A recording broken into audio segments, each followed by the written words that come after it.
Hello, YouTube. All right.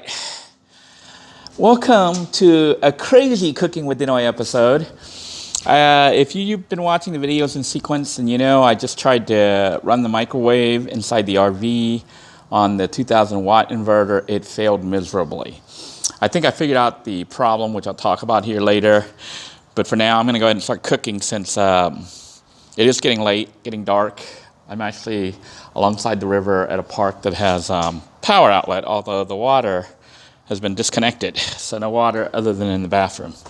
But at least the power's on. You can see the light is on here. I can turn this on and get power.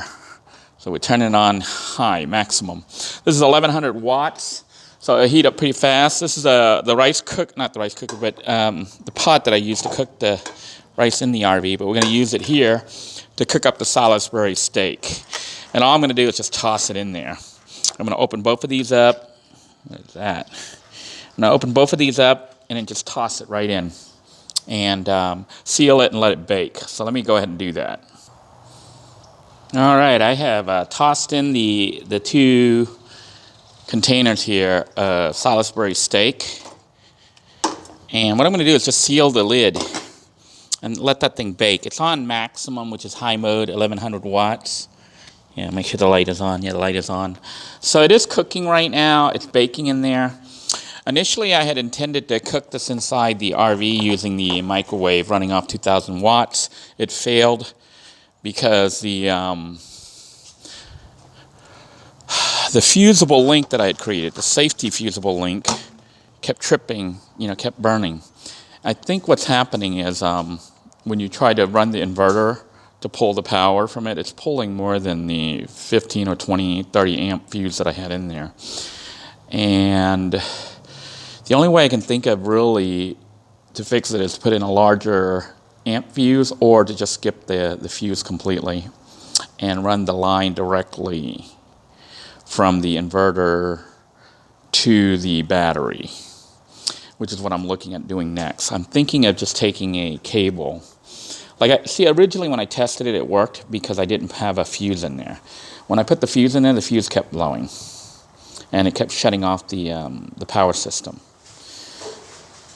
So I think what I'm going to do is go ahead and remove the fuse and just run the line directly. And that would allow the inverter to run directly right off the battery, allowing it to generate 2,000 watts, which would be enough to get the system to work without blowing a fuse. That's what the plan is going to be. Meanwhile, you can see this is bubbling up pretty fast because it's obviously cooking faster than a rice cooker. A rice cooker cooks at 300 watts. This one is obviously almost 3 times faster. 300, 900, 4 times faster almost. So you can see it's already bubbling up. I am going to stir it up a little bit.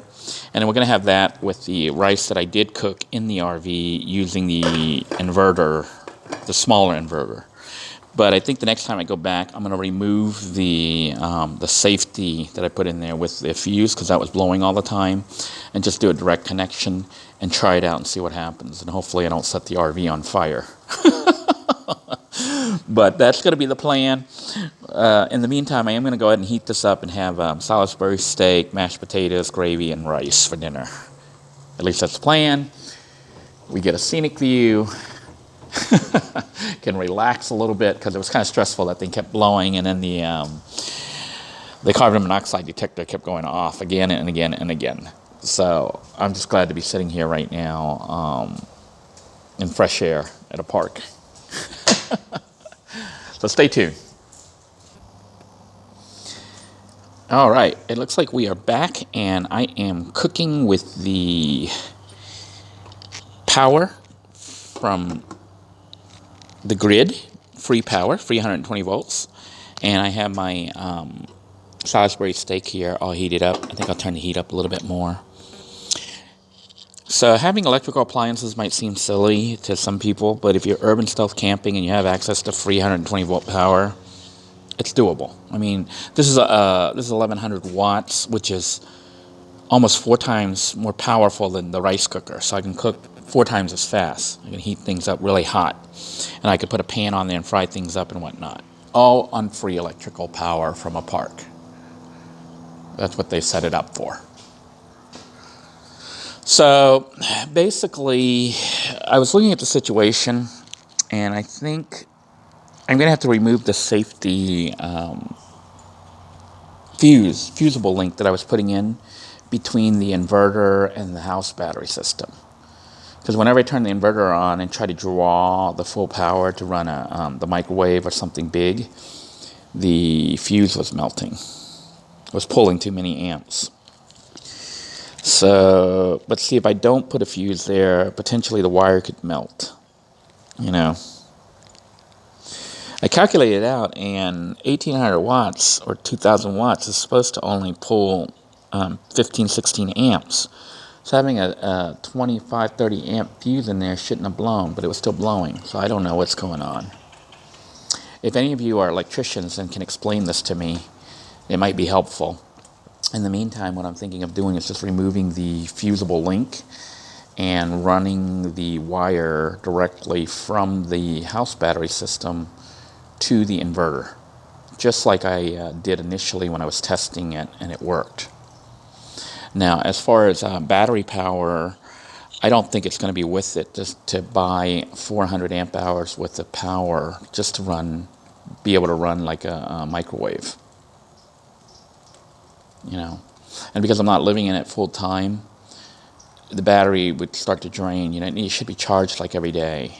Otherwise, it starts to not want to hold a charge. So I'm debating how much money I actually want to invest. I might try to get by with the battery that I have in there right now. So I took the house battery that was inside Little Blue. It's only charging to like 12.3, 12.3 volts.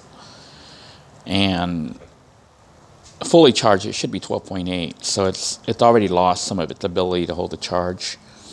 But because I'm only using the RV part-time, I'm thinking that it might be doable if it'll last like one night just to run the TV, video game, and maybe the fans all night. Just like I did in Little Blue, but, without the TV, obviously, in that situation. But with the RV, if I run the TV and get all that working, then having just one battery that I don't have to buy would be the best solution. Because that means then right now, I don't really need to buy anything other than a connection cable to connect the existing house battery, which is under the hood, to the secondary bank, the other battery, which I put into that storage bin using, the battery from Low Blue. That would give me basically a total of roughly 300 amp hours when all systems are connected, and 200 amp hours when it's not connected. I'd say more like 125 amp hours, depending on how much battery power those units are actually holding. I'm going to go ahead and turn this off because I think it's pretty much done at this point, and unplug the unit. But you can see that we are cooking a TV dinner using a pot and electricity, which seems kind of crazy to do in a van. Doing this in the van itself, this is 1100 watts. It's hard to generate that. But plugging in here into a wall, it's not an issue at all. So, if nothing else, living in a van makes you humble, makes you realize how much work goes into generating the electricity that they have for the gridded houses. This was really hard for me to do in the van because you need a lot of battery power, you need the right wiring, you need all this stuff. But in a gridded environment, you just plug the thing in and it works. So you got to decide exactly how far you want to take it. The other thing most people do in their van is they don't use electricity. They run it off propane or butane system, which I was going to do, but my butane canisters ran out, so I'm going to have to buy some more. See, that's the problem with using fuel, like butane or propane. They do run out, and you got to spend money on it. So I'm going to go ahead and put this meal together and have Salisbury steak, rice, and mashed potatoes with gravy. And that's going to be tonight's dinner. All right. Here then is my schlock for tonight. Might not be the best looking meal in the world, but it's going to hit the spot because it's nice and hot. It is the Dollar Tree Salisbury steak, the Michelina, whatever. Salisbury steak with gravy and the mashed potatoes and some rice. I had to cook this. I cooked this in the RV as well as at the park. Electricity because the butane system was out of butane, out of gas. So I'm going to go ahead and do a taste test right now and see what it tastes like. It's not bad. Tastes just like the Salisbury steak with mashed potatoes and gravy and rice. Cost of this meal was about $2.25 or so. The two Salisbury steak dinners were $1 from the Dollar Tree, and the rice was probably about 15-20 cents with the rice. So not a bad dinner, not the best meal ever, but for less than $2.50, you can eat nice hot food cooked using free electricity. So until next time, everyone, take care. I hope you're enjoying yourself wherever you are and making the best of your situation. Looking at what you have available, the resources there, and taking advantage of them if they're there for you, like free electricity here. I am going to go ahead and re-tackle the situation with the inverter to try to get that working, but it looks like I'm going to have to remove my safety fuse. So if you guys have comments on that, let me know. And if you watch the video and see it before I do the changes, you could save me. So maybe I'll do a live broadcast and ask about that, because otherwise your video is going to be behind, and by the time you see this video I could already be burnt down to a crisp. So yeah, I'll probably do a live video and ask questions and see if anybody in the YouTube land knows more than I do about what's going on. But I know that I'm drawing too much power, too many amps, and it's blowing the circuit. So until next time, take care, have a good night, and I hope that wherever you are, you're managing to stay warm. And let's do one more taste. Doesn't that look gross? Gross or not, it actually doesn't taste too bad. Actually pretty good. So next time, take care. Bye-bye, everybody.